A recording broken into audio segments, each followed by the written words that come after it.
Pop, Urban Heat 98.1 FM and 1410 AM.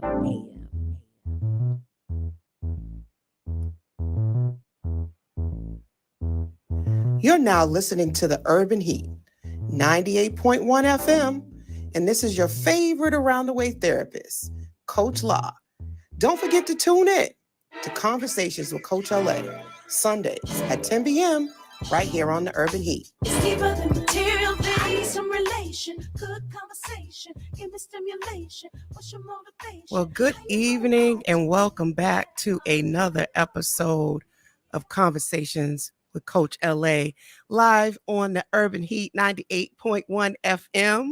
It is a rainy night here in Boston. All of a sudden, after 90 degrees, it is now raining. I just returned from an awesome pool party, hanging out with my man Danger out there with Diane Vivian Entertainment. You know, I have to live my best life, date yourself. You know what? That's my campaign right now. So I'm glowing up. It's a grown woman summer, okay? Not no hot girl summer, but a grown woman summer.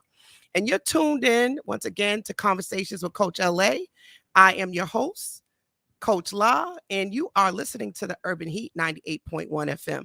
Tonight's conversation is going to be so dope because we're talking about something that I know most of us can relate to. Pretty much all of my listeners have been in a relationship, are in a relationship, or want to be in a relationship. And we're going to be talking with a good friend of mine.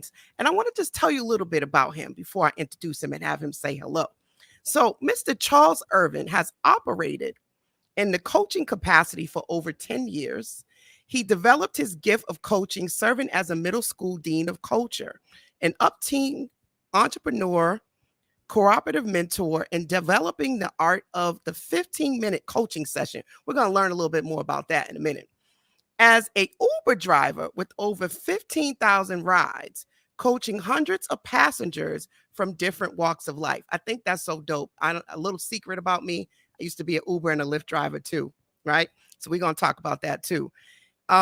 He also founded Coached by Charles Irving to coach women and men to become emotionally empowered by building better relationships with themselves, aka bet on self, right? You know, that's why he's on the show tonight, because he's about to drop some jewels and some nuggets, okay?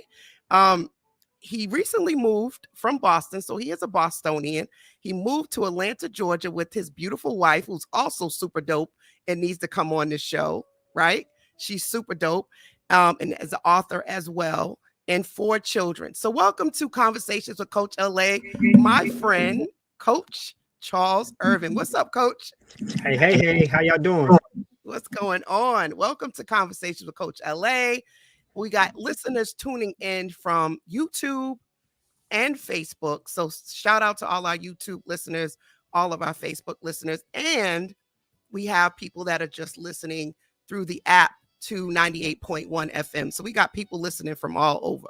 Wow. So isn't that amazing? That is amazing. It is amazing. I'm so excited to talk to you because I've been watching you and admiring your glow up for a while because we used to work together. Some people don't know that. People don't know that. We go way back. We go way back. But I met him when I was a school social worker and he was dean of discipline. He was also a teacher. I mean, pretty much he was doing everything at this school. We won't drop what school we were at unless, can we talk about what school we can talk about it? We were at College Bound. That's where we met. So back then, I admired him because of his activities that he would do with these children. And these were some of the at-risk kids, you want to call them, children that had struggled. And this was an alternative learning environment. But his activities were always so dope. I remember one you did where you had it like a computer and they had like a it was like blocks. And they had to like try to mirror what each other was doing. Yeah. I was like, this dude is dope, right? I do that with adults now. I still got those blocks. Yes, it was amazing. So I want to start this conversation off. Every guest that comes on Conversation with Coach LA, I ask them 2 questions. The first question is, what does therapy mean to them? So to kick this bad boy off, kick this dope conversation off, what does therapy mean to you? That's interesting because I used to wonder what the word meant. So I had to kind of go look it up. I did because I was like, yeah, I don't even know what this word means. Um, That's and that's the researcher in us. yeah, what it means is, from what I understand, healing. Mm. That's what came up. Mm-hmm. And uh, that, I mean, that's really all I know in terms of the definition, that I discovered. Uh, so many people go through therapy to get a greater sense of clarity around things that they're struggling with, trying to do just that, Mm-hmm. heal. So that's really one of the things that I think when in terms of therapy. So, it's interesting because we're both coaches. So I was a coach before I became a therapist. And one of the things that a lot of people misconstrue or say, or will say, well, how do I know if I need a coach or if I need a therapist? Right. And I think you just nailed it. Like when you go into coaching, the expectation often is that you're healed. But Hmm. that's not always the case. And I think you can shed some light on often your clients. I know when I was just coaching, one of the reasons that led me to become a therapist was I was supposed to refer you out once I Mm. realized that you had deeper issues, you had trauma, you weren't just ready to start tackling goals and tasks. You were crying. There was just all this other stuff coming up. Here we are talking about how do you switch jobs, and you're a crying mess about your mother not really believing in you, and I don't know if I can get this job because I don't think I'm worthy. And then so I'm like, uh-oh, you sound like you need some healing and you need some therapy, right? Like you're not ready for coaching yet. What has been your experience with that? Do you find that you're in that pickle, or do you sort of do the fine line of doing a little bit of therapeutic coaching, as I like to call it? I love that. So one of the things that helped me, someone has said to me, there's a difference. We were talking about mental health, right? And they were like, most people who usually go to a therapist, is it the DSM-5 something? What is DSM-5. Mm-hmm. Okay, so it's like when you Ask have me to this. break down that acronym though right now. Say that again. Don't ask me to break that acronym. So there are, medical uh, uh, uh, standards, so to speak, for diagnosis, right? Absolutely. And when you are when you're struggling with something that's on that chart, you need to go to a therapist. I don't have the qualifications for that, right? Exactly. But then there are things that people are struggling with that everybody's struggling with, Mm-hmm. right? Fear, rejection, uh, uh, uh, uh, uh, just emotional challenges in terms of not necessarily a chemical imbalance, but you need a shift in your perception, Exactly. right?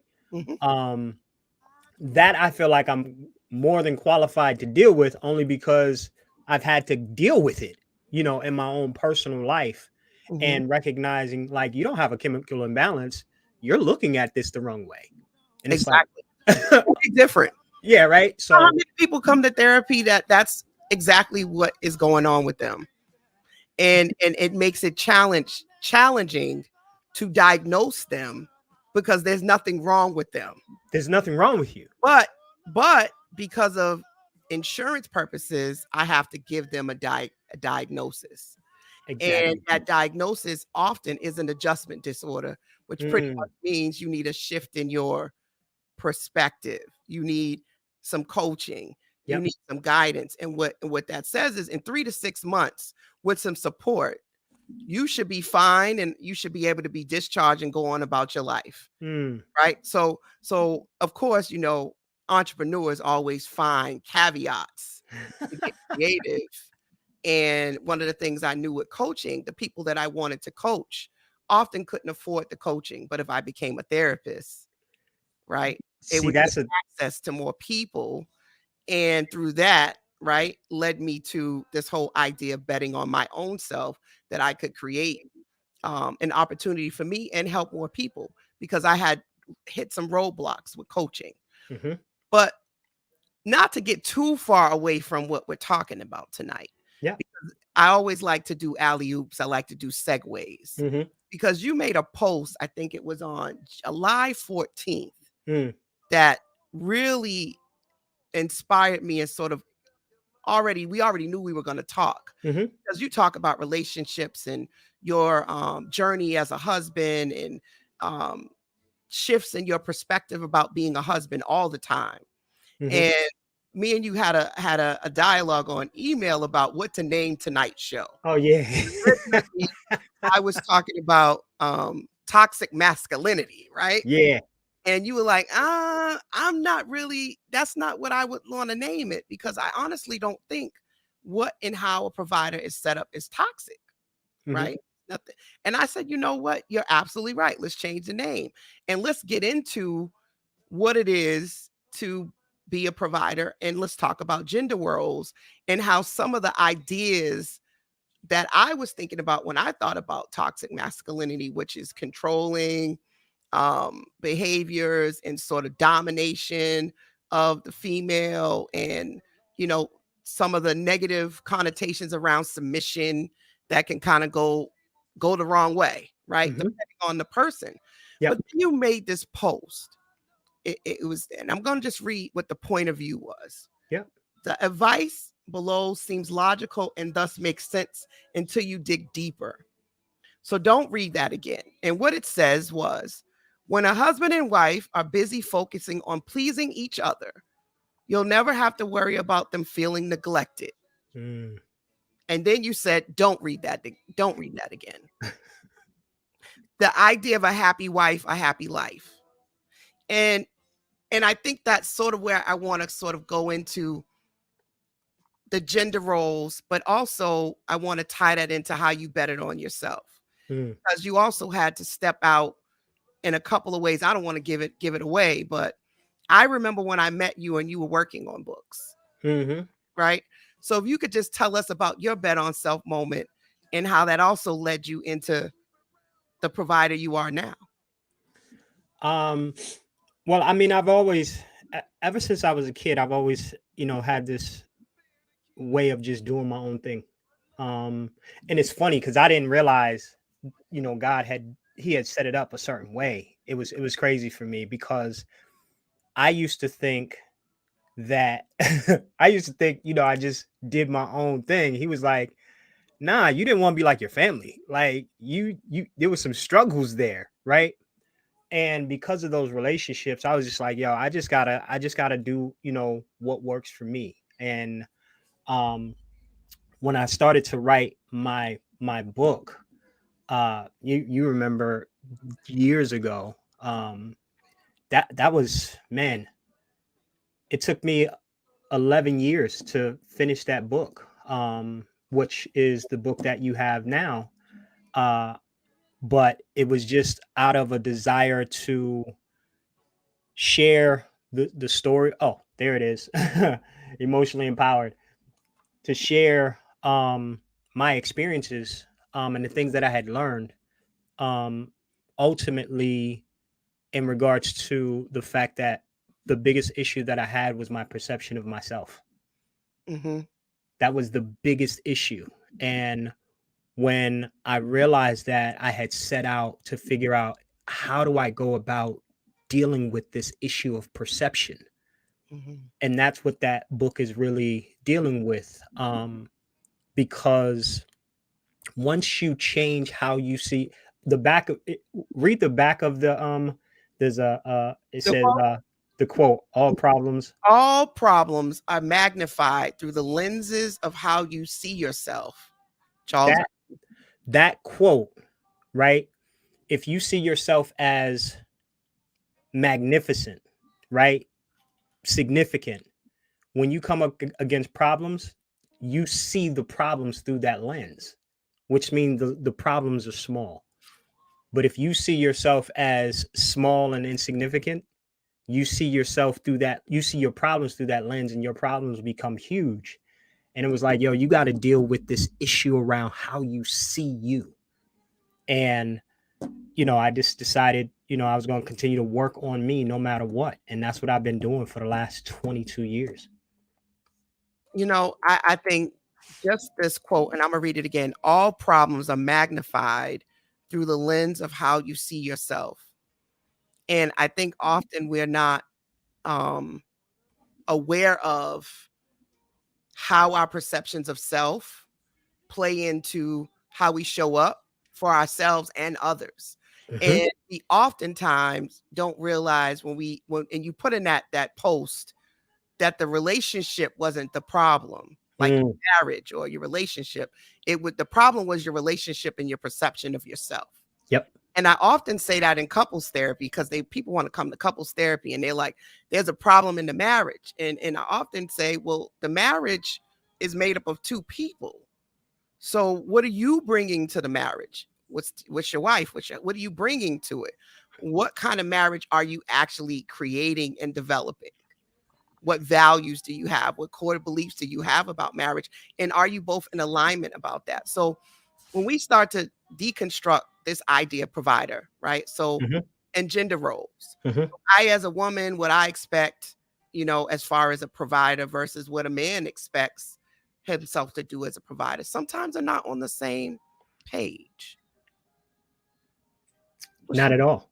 And that's one of the major issues that we have today regarding relationships, and not just in terms of marriages, just in terms of male and females just having conversations.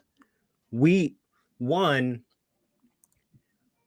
of the main things that I realize is that if you ask somebody, well, what's the purpose of marriage? You'd get like 9 different answers. Talk about it. Right? And why do you want to get married? Why do you even? Right? Oh, because I want to be able to, do the thing. And it's just like, well, we don't know what marriage is for. We don't know what it means. Right? And we use how society has used it in the past to define what it is. So we're just kind of it's just like a whole bunch of stuff that we just don't know. And therefore we can't get a consensus about what something is or what something is not. We don't know when we're out of bounds or when we're in alignment, because we don't have shared meaning in terms of what this is. So that when we talk about roles and responsibilities, like any organization, because a marriage is an organization, right? We can't get clear roles and responsibilities simply because we don't know what it is. And that goes back to perception of self and what we've been taught, right? So often when I'm in therapy and I'm speaking to individuals and I'm like, so tell me, because I have 90% of my clients are women. And single women at that. Some of them are married, but most of them are single women that desire a mate. And when you ask them, well, tell me, what do you value about marriage? Huh? What do you mean? So what is your expectations of the marriage? Huh? What do you mean? It's just not going to put on a pretty dress, saying your vows, and all of the stuff that you see. Like, it takes work. Do you know what your partner's like when they're mad, when they're frustrated? How well do you know this person to say, I can see myself with you long term? Look, I've just full transparency. I've been married twice, right? This is my second marriage. And one of the things that I'll say that I've learned about what marriage is it's multifaceted. One, it is fertile soil for growth and development. Say that again. Fertile soil for growth and development. You are going, if you are going to have a marriage that is healthy, you are going to have to become whole. And what it will do is it will expose all the unhealthy aspects of you so that you can see That part. where you're falling short for you to become healthy, not for them to fix anything, but Mhm. for you to deal. That's why you're, you know what I mean? You're having all these issues, Right. right? It's fertile ground for growth. Exactly. So when we think about provider, because Mhm. you put in there, one of the first things that you said is, in the process of becoming a better man, I found that I had unmet emotional needs that Mhm. I thought my wife was supposed to fill because I was doing everything to try and meet her needs. And as So a provider, do you feel like that's one of the, one of the things that the pressure is that I'm supposed to make my wife happy? that is a general consensus for almost every man on the planet. It's the un it's spoken and unspoken, again, that rule, happy wife, happy life. It's the message that we are taught in every church, um in all the movies, right? Yeah, I remember how pissed off I used to be just going to, church, because it was just like, yo, y'all always beat up on men. Mm, Y'all beat us down. If you would, if this was a famous line, if you get in line, she would get in line, mm, right? If you was being the man, if you were providing like you were supposed to, she would line up. And I was like, I remember one time I was just so bothered by that. And I was like, God, I prayed about it. I was like, yo, is that true? He was like, no. I was like, what do you mean? He said, well, let's go back to Adam and Eve. What was wrong with Adam? Was, Adam didn't do nothing. Adam wasn't out of line. He wasn't out of bounds in no way, shape, or form, and she still didn't follow him. mm, So this idea of, oh, you gotta, if you're in line, shit, it's not the truth. mm. So one of the challenges that we have when it comes to being a man, when it comes to being a provider, is what I call the hero complex. Right? We want to feel powerful as men. Right? We derive our identity from how powerful we are. And in that, we have to be the hero. And in being the hero, that means I got to be able to have all the resources. I have to have all the control. I have to have all the power so that I could rescue you. But power plus immaturity, Equal emotionally, that toxic stuff. that's where that comes. Exactly. That's where it's not toxic masculinity, it's immature masculinity. I like that. Right? That becomes toxic in terms of how Behavior. it's displayed. Because I, for me, when I looked at it, it's like, yo, you're just immature. You don't know how to handle your emotions. And anytime someone threatens your perception of power in your own mind, you feel threatened by them. And now, what happens when someone feels like they're losing power? They fight for it. Mm. So Yep. you now have to position yourself to always be in a place of power over your wife, over this girl. Why? Because if you weren't in that position, you fear you'd be either disrespected, you would have no control, all those things. But it's all because you don't have a surety in your own self of who you are. You don't know who you are. And Right. it's not, you don't, how do I put it? Well, if you don't value yourself and you don't see the value, right? And there was another podcast that I was listening to where the um the host Mm, was saying that when you don't value or see that you have anything else to offer, all you bring to the table is money, right? I can bring you this, I can get you that, I can do you like this, or sex. Yep. Because you don't see that you are anything beyond that, right? You don't see any other characteristics. Maybe you bring patience. Maybe you bring understanding.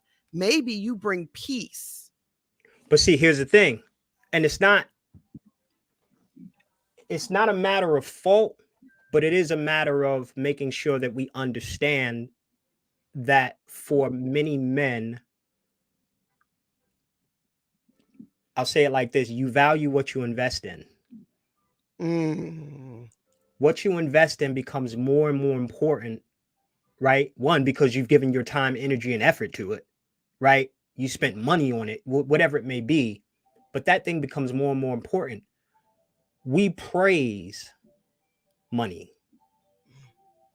We praise sex. That's what sells. Right. We talk about patience and all these other things. These are like soft skills, right? They're not really as significant. Right. But when you look at the quality of anything that you do, it requires those things. Absolutely. The relationships that last, that really, and I tell people, it's not just about the relationship lasting. Anybody can stay with somebody I've seen people who hated each other stay married for 30 years. Absolutely. Talk about that. How long you stay married means nothing to me. What I want to know is, do you like the person that you are married to 30 years from now? Oh, and what I have found interesting as an unmarried woman, and I'm talking to a married man, is this idea that I've been taught: find you a man who likes you more than you like him. Again, a man who loves you and likes you more than you like him. That's one message that I got, that I was like, huh. I've also heard that most people don't really like their partner. Like, if you've seen a long-term marriage, long-term relationship, more than likely they don't necessarily really like each other. They're together out of convenience and it's comfortable. Mm-hmm. Or now out of obligation. It's cheaper to keep her. It is.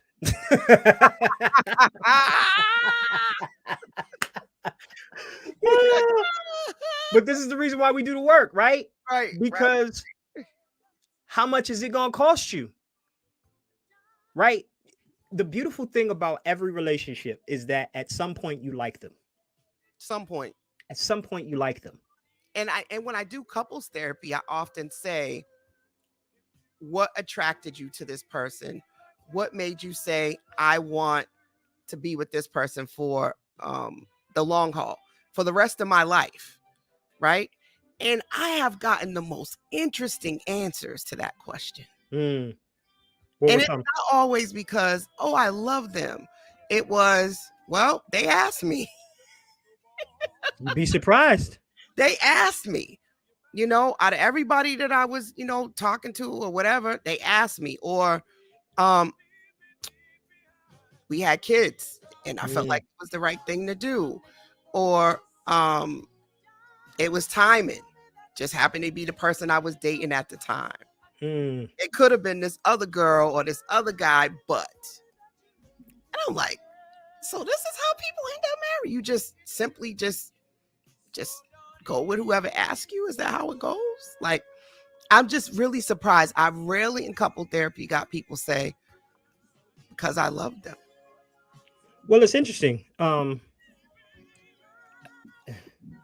always wondered, and I've never really talked to anybody who has done this, but I've always wondered, how do arranged marriages work?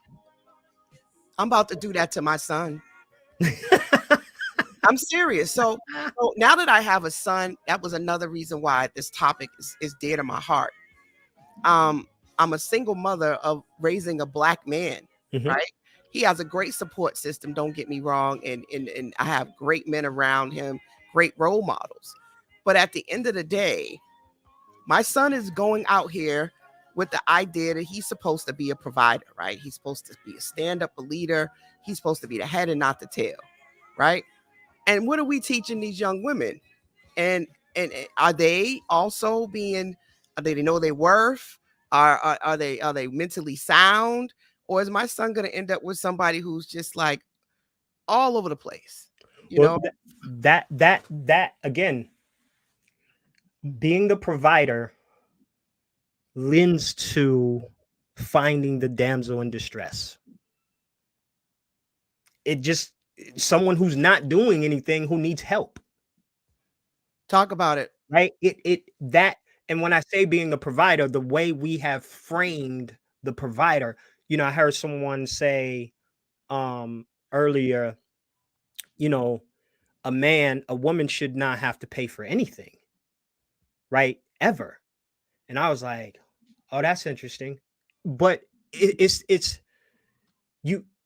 a part of this new talk, right? Because Kevin Samuel was talking about men. You see a lot of people talking about it all over the place, right? How men are, providers and all this other stuff. But it's just like, but that you can't say that, because there was a period in time where you couldn't provide and she was holding it down. So now all of a sudden, a real man is someone who should, that doesn't make what happens if you can't provide, right? What, like, you know what I mean? That's why when I think about this concept of being a provider, God had to check me, right? He's like, you do provide, but you are not the provider. I'm the provider. You don't make nothing happen, bruh. You don't make nothing happen that I don't allow you to make happen. So you need to get this off your high horse. And the reason is because I had become prideful. I told my wife one time, and it bothers me to this day, I don't need you. How do you say that to your wife? Are you out your mind? Like, he really had to check me. Like, no, this whole concept that you have that you are the provider? Nah, bruh. I can take all this away right now. What you gonna do then? And I was just like, well, dang, God, like, but it's just one of those things where this world has convinced us to believe you do provide, but she also provides. Exactly. Right. So when I'm sick in the bed and I can't go to work, right? She works, right? She had a job long before she met me. Right. So what was she doing then? Right. This concept of being a provider, when you are, and I get it, I mean, I understand it, but when you hang your hat on it, you produce this warped power dynamic that becomes unhealthy, because now when you get into arguments and you get into fights, you use your position of power to render someone powerless, and that's where that becomes an issue. It's not that you don't provide, you do provide. Right. The concept of being the provider is just not the truth. Right. And again, if young ladies are being taught, find you a husband to take care of you, right? What you're doing is you're also creating women who are not whole, women who are emotionally going to be what I would call attachment style wise, may not be secure in their self-esteem, because their worth is attached to whether or not a man chooses them or not. Right. So if I don't get chosen, then I'm not worthy. If he's not able to provide, then he's not worthy. And then we got all of these broken adults walking around feeling like there's something missing in their life. And I feel like that's why we have all these, which brings me back to my idea about the toxic masculinity. We've been trying to, as clinicians and as a community, to think about how to address domestic violence, for instance, Mm. how to help these broken homes, how to solve this issue of the single parent household, especially in the Black community. And it all stems back to this idea of providing. If you as a Black man feel like you don't have anything of value to bring to the table, then why would you want to be there? You wouldn't, because it's going to make in at the root of all of this is shame, Talk about it. right? So we naturally, man or woman, run from the thing that makes us feel inadequate, Talk about that now.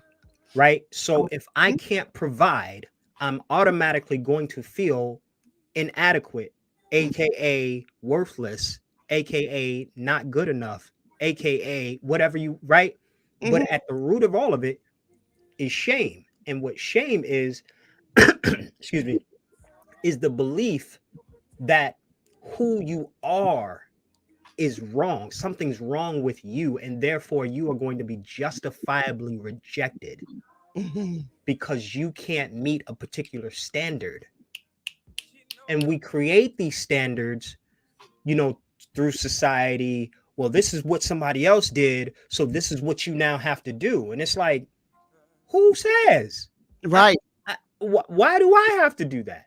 Right. Where are these false sense of obligations and pressures which run havoc on people's mental health? And Correct. what happens is over time, mental health conditions they develop, right? And they get more severe. Yep. When you don't have somebody like you or myself come in with I call antibiotics, right? Our Mm. sessions are antibiotics, Mm-hmm. right? So you start coming to sessions, we're giving you mental antibiotics to help with your distorted thinking that's diseased, right? That's causing you to be sick, mentally Mm-hmm. sick, right? And so if you didn't get that from your parents and society didn't give it to you, then where do you get it from? And then you're out here and you're doing trial and error, which you still do that in life. Like I don't want to at all misconstrue that we don't still have some level of trial and error. Yeah. Some things could be potentially avoided. Some of the hurts and pains that we go through could potentially be avoided, or at least have more support around it so that you don't develop shame, that you can normalize it, that you can be more resilient and bounce back from it a lot quicker with support. That, and it's the going back to what you were talking about before. It's those unmet emotional needs, Mhm. right, that we didn't get from childhood. And here's the thing that's interesting, that as you look at, like you said, you raise a woman to get with a man who will provide, so forth and so on. That creates this crazy dynamic, and then they end up having children, Mhm. and then they raise that child in the image of whatever's going on with them that they didn't get, and it just constantly repeats, and you're just like, when is it going to end? Right. Well, it's going to end when we start looking at ourselves in the mirror and say, okay, it's not, there is something going on with me. There is something wrong with how I'm looking at me. I need to deal with that. And when it comes to relationships, I think this concept of being uh uh not a provider, but I'm the provider, is it can be detrimental to both parties, and especially to men, because I got people who call me because of some of the posts that I've put up, and they're like, man, like, yo, everything you wrote is what I'm feeling. Like, I feel like I lost myself. I do, I wrote this one post that said, whenever she says jump, you say how high. And a couple people hit me up and was like, yo, that's exactly what is happening. Like, she says jump, and I'm just, but I Mhm. feel like I've lost myself. And what they mean by that is the values that I live by that determine what I did, I no longer live according to. I now live according to what she wants because I don't want her to be mad with me.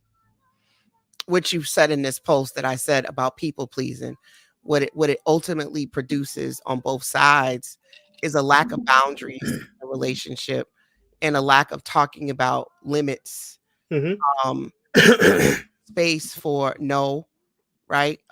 If I'm your wife, if I'm your wife and I'm telling you that this is what I want you to do, you shouldn't tell me no. Like you should want me to be happy. And then men feeling like they're supposed to deliver on that, or they're not doing a good job. So it's almost it creates this like I want to be pet. I want to be like pet me. You know, like I've done a good job. See, That's exactly what it. Look, oh, I'm guilty. I've been there. Yeah, and I still struggle with it sometimes. Like there's a book out there called boundaries. F him. That there's about too, but there's a book called F him. And in that book, and this is a man who wrote this book, he basically says men are like dogs. They need to be trained.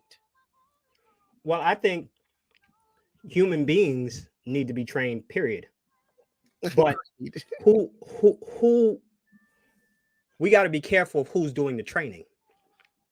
Of course, that's why we got cults and all kinds of systems and organizations that can brainwash people, because ultimately the way our brains are rigged anyways is that we are seeking pleasure, we want to avoid pain, and we want to find the easiest access points for those two things. Yep. And when you understand that, that's the key to most of your lack of motivation to do things, or your drives to do things that are impulsive or pleasurable, right? And we don't always use our frontal lobe and think things through, right? Some people just don't. Some people are a lot more self-aware, others are not. But that's a skill that I think your book talks about when you say the power of building a better relationship with yourself. You guys need to go get this book. It's very well written, and it's like a nice cohesive guide, concise, right? But the better you know yourself, the better your relationship with self. I think that ultimately for me would allow you to be a great provider, because you know what you can bring to the table, and you also know what your capacity, your capacity, and you can then have that conversation with your partner so that you guys can be a team, right? So where my strengths are or where my weaknesses are, that, and then we can come together. And the beautiful the thing I want to add on to what you just said is that when you know yourself, one of the things that I try to get any client that I work with to see is why they're doing what they're doing. Because when it comes to being a provider, one of the things that I remember, and I'm going to say this, no, I won't say that. What I'll say is I realize that if I do what I'm doing under pressure, then my motive is off. And when something doesn't go right the way that I think it should, I'm going to get pissed at the fact that I just did this. And what I'm saying is that when you build a better relationship with yourself, you now know what you're doing and why you're doing it, so that when you do it for reasons that are important to you. It don't matter what she's doing. Because when you make a decision based on what you value and it has nothing to do with what she's doing, it won't matter what she does or does not do. You're still going to do it. And I this is the different. And when people talk about marriage, they don't talk about this. Oh, it's just a piece of paper. It's not. Right? The paper that people talk about, it's a contract. No, it's a covenant. And they're two different things. A contract is an agreement between two people that says, if you do this, I'll do that. Like a prenup. Right? That's what it is, right? You do this, I'll do that. And people treat marriages as if they have an unspoken prenup. You do this, I'll do that.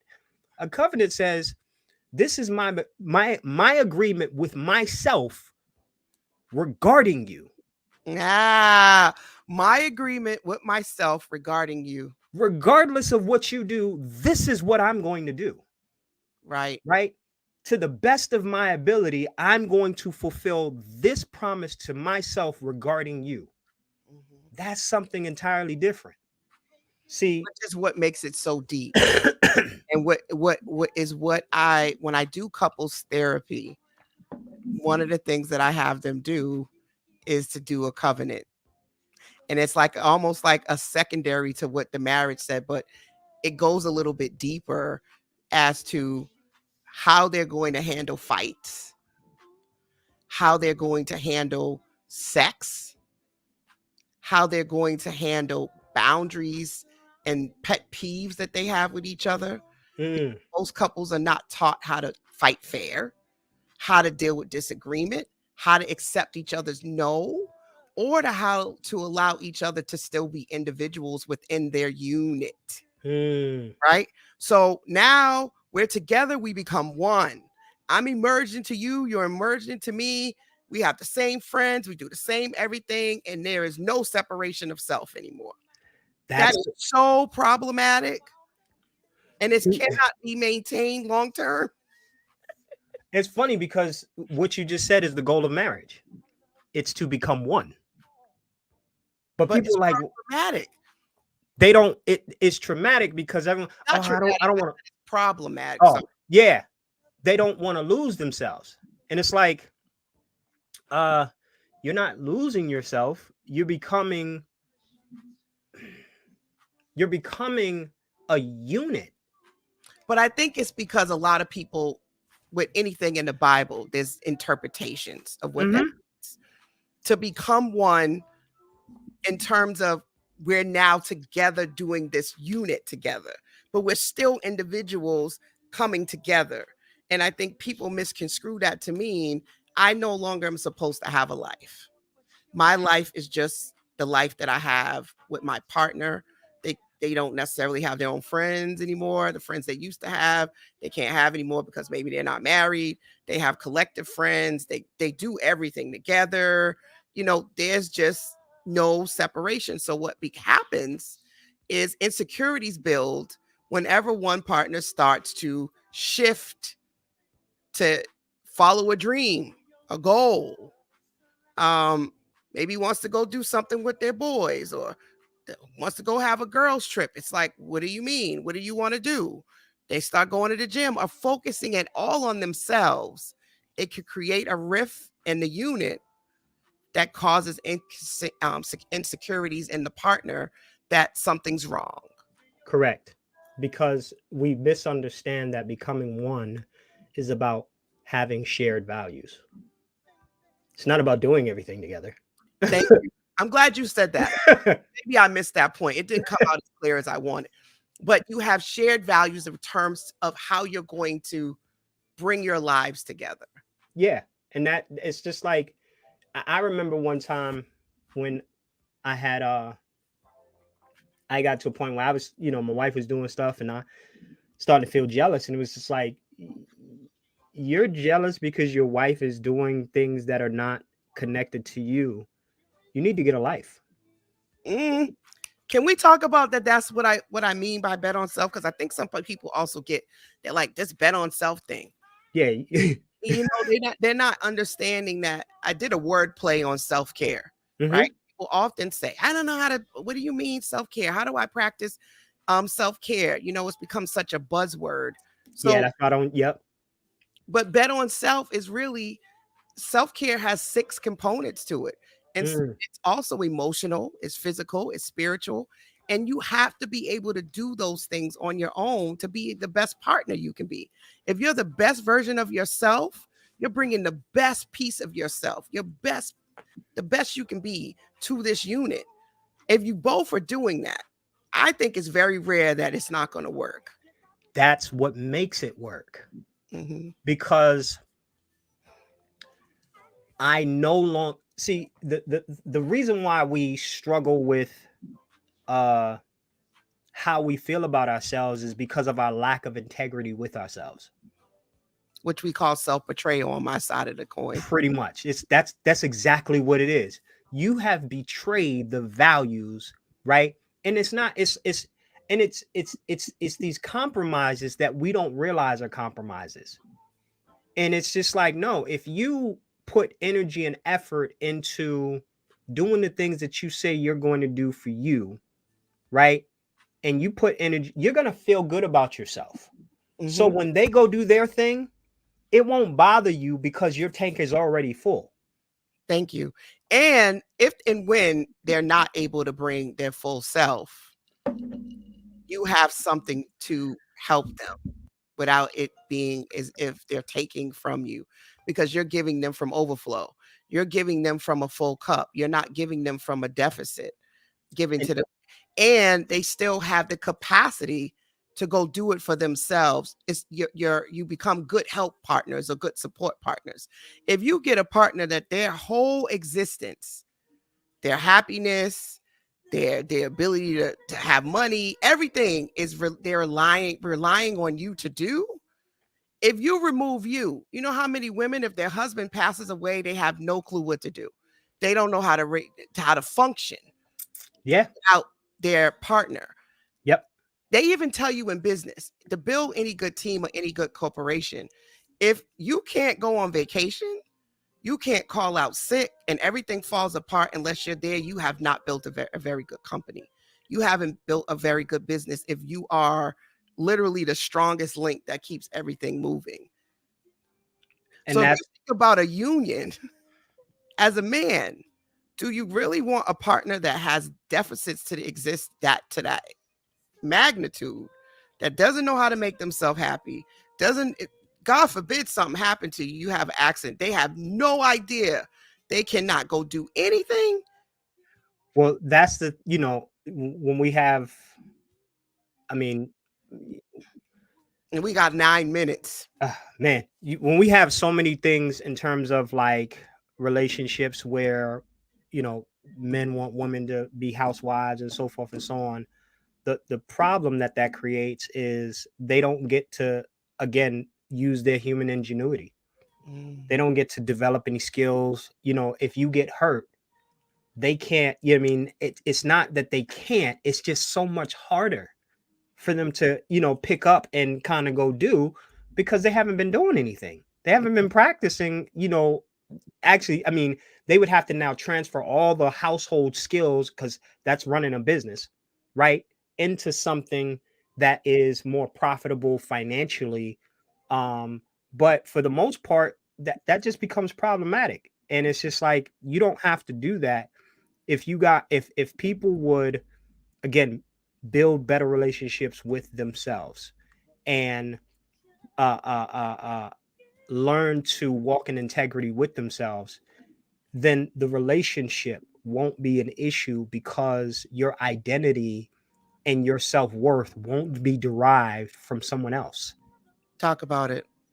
right? And That's just I think we can't stress it enough, because me and you have definitely value the same thing. We can't stress it enough. I think a lot of us need to take several seats and self-reflect and really think about, what are you bringing into these relationships? What kind of partner would you be? And what is going on in your own world? And I've had to do this. I have to say, wait a minute. The whole date yourself challenge really came and stems from my own experience with dating, but also what I'm hearing from clients. And I'm like, take several seats. mm, You meet somebody and you're already future fantasizing. What do you even know about them that you even want to be their partner? For women, why do you want this man to be your man? Why do you want to be exclusive with this person? Men, why do you want this woman to be your wife? Like, what characteristics, what value demonstrated other than they make you laugh? And you know what they tell me? They make me feel safe and so happy, but that's right now. if you don't see them at when they're their angriest, and you don't see how they handle their own anger, you are in for a rude awakening. And one of the things that I would say is, I did this one time, is one of the best things I ever did. After I had got divorced from my first marriage, I just decided if I was interested in someone, I wasn't going to get involved with them. I just wanted to learn them. I just wanted to know them. I wanted to know what you like, what you didn't like. I wasn't getting involved. Don't try to. I'm not trying to get at you. No, I'm just trying to spend time with you to know you. Mhm. And that I did that one time, and it saved me from being in a relationship with someone who was so emotionally unhealthy, Mhm. right?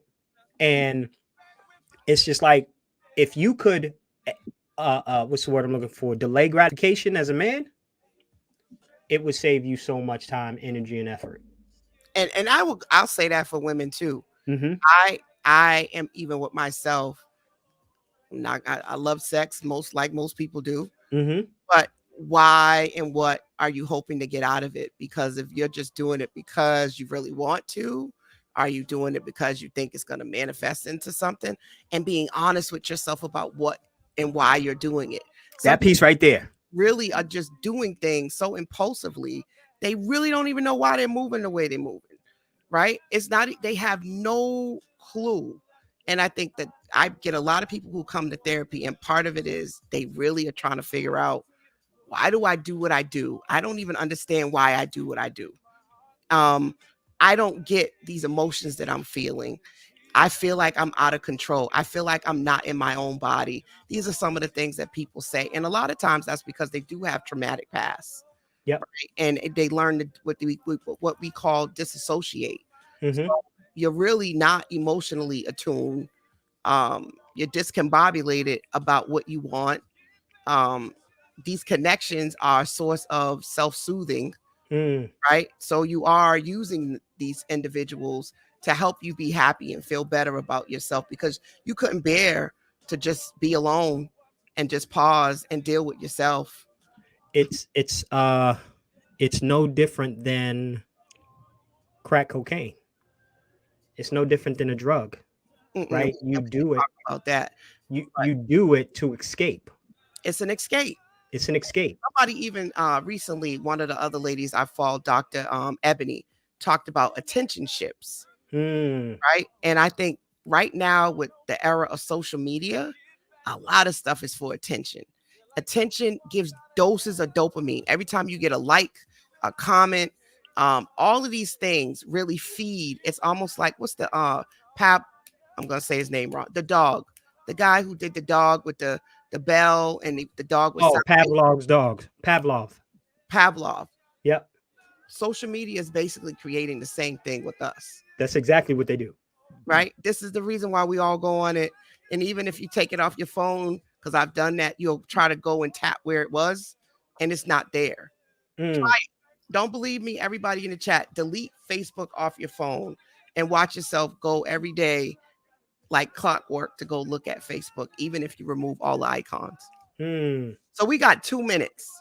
I have to do the legal disclaimers that come on for the radio station. Yep. So what we'll do is, if anything, if we want to keep going, I just got to let that go, and then we could continue the conversation. But I'm Okay. bad at this.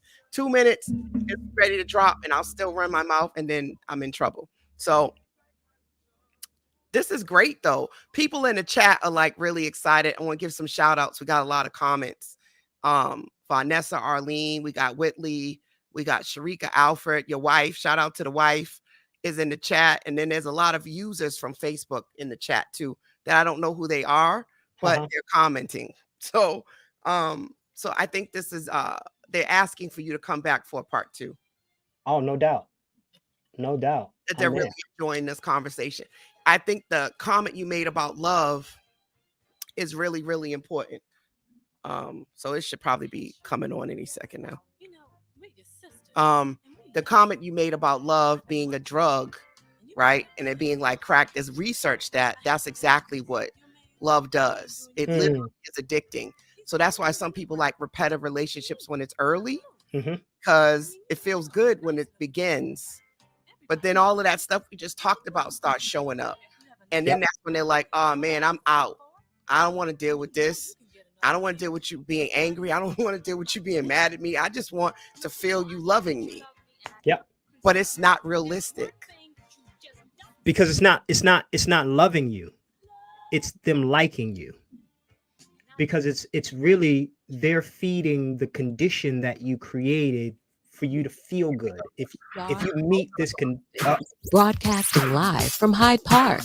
We are Boston's new home for classic R&B and hip hop.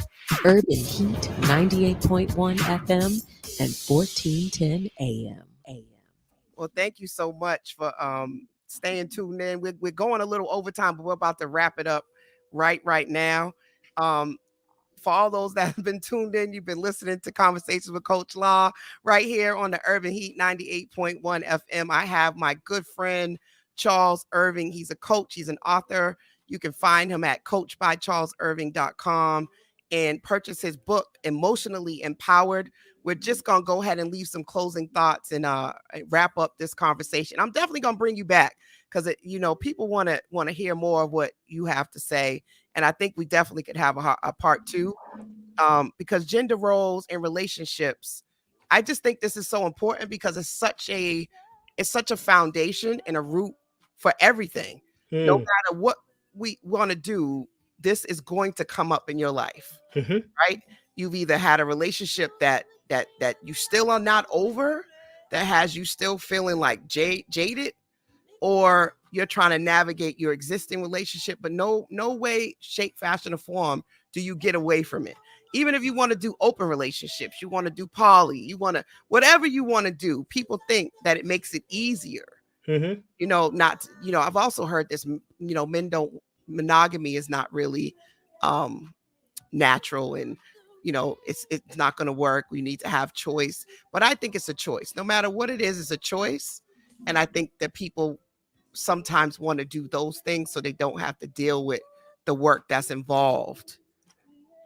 That I say to those men, you just lack self-control. That's really, at the end of the day, you want to be able to do what you want to do. And it's not that, monogamy doesn't work. It does work. It's probably one of the best things in the world. One, I ain't got to worry about for the most part, as long as my wife don't cheat, I ain't got to worry about no diseases. I ain't got to worry about no pregnancies outside. There's a whole bunch of stuff you just don't have to worry about when you are committed to one person.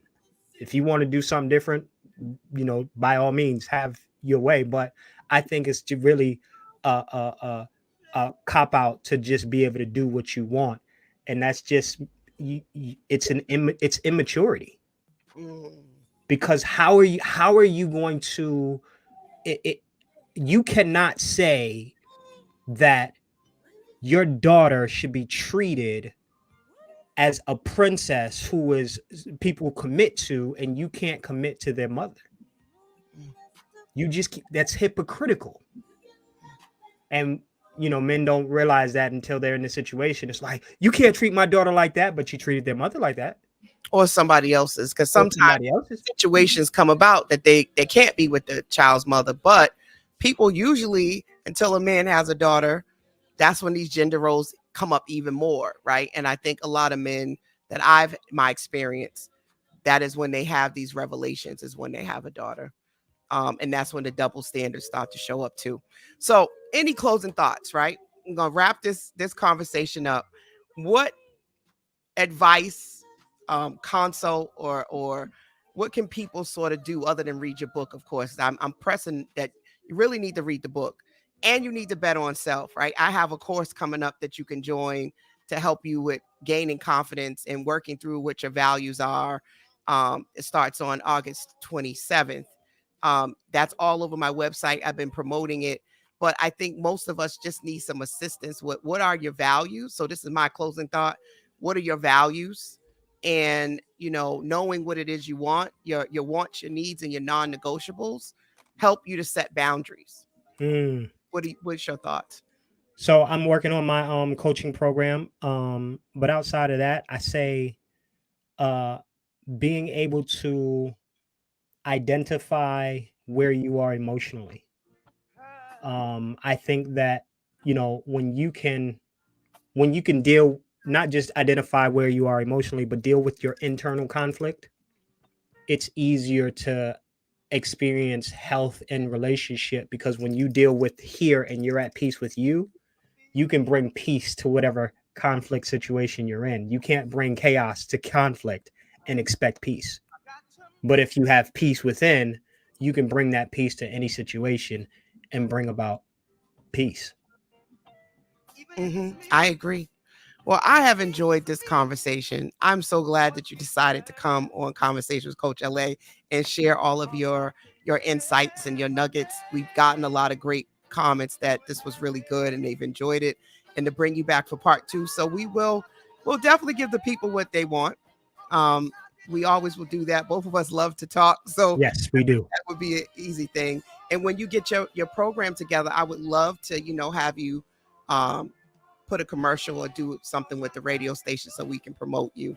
So once again, everyone, thank you for tuning in to another episode of Conversations with Coach LA. We will see you not next week because I'll be away next week. I'm going away. I'm having a little weekend getaway. And so we won't have a show next week, but I'll be back the following week and we will start season 2. I can't even believe it. We're actually going into season 2. Tonight's episode was the close of season 1.